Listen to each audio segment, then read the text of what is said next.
ពេលខ្លះតើបានឡាតេក្តៅមកកែវអញ្ចឹងបានអាចនិយាយដើមខ្លួនឯងបានមិនចេះនិយាយឡាតេមកកែវស្រស់ថ្មីហើយត្រូវបរិយាកាសល្អទៀតណានិយាយបាននេះទៅកាលពីមុនហើយមានដៃគូដៃកង់គេដែរកាលពីយូរលងមកហើយតែក៏អត់ថាអត់ស្បានជួបគ្នាមួយខែជួបគ្នាម្ដងពីរដងគេហៅអីគេដៃគូបែបចាស់ទុំតែអ្នកតំណងបែបចាស់ទុំហើយក៏ចូលចិត្តញ៉ាំកាហ្វេជួបគ្នាដឹងការងារទី1ត្រូវតែទិញកាហ្វេហើយចង់យើងអត់ចេះញ៉ាំកាហ្វេកាលហ្នឹងហើយចង់ទិញឲ្យគេហើយយើងចង់ធ្វើប្រាក់បរោះអីគេជីសេះស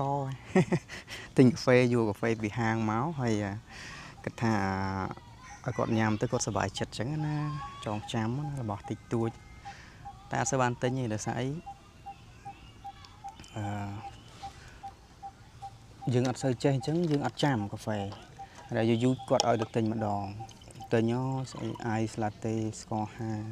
ice latte ស្ករហាទិញ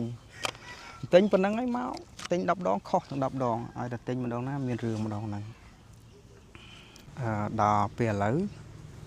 ចេះញ៉ាំកាហ្វេចេះឆុងកាហ្វេនៅតែញ៉ាំខ្លួនឯងឆុងម្នាក់ឯង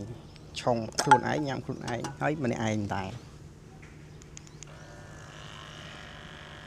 ចឹងមកថាគេថាតស៊ូជាមួយនឹងខែប្រកួតប្រជែងជាមួយអីបានប្រកួតប្រជែងមួយព្រំលិខិតអត់បានទេតែព្រំលិខិតកំណត់ហើយតែម្នាក់ឯងហើយគឺម្នាក់ឯងហើយមិនបាច់តវ៉ាទេ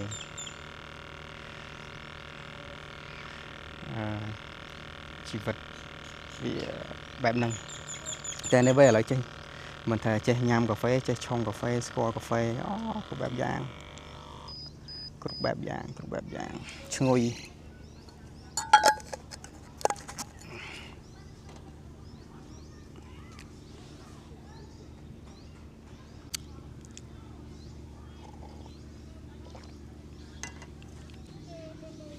ឡូវឈប់និយាយដើមខ្លួនឯងតែនិយាយប៉ុណ្ណឹងប៉ុន្តែនិយាយពីបានម្ដង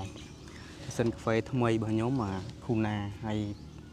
ឆុងជាមួយនឹង capsule ក៏បានជាមួយម្សៅក៏បាន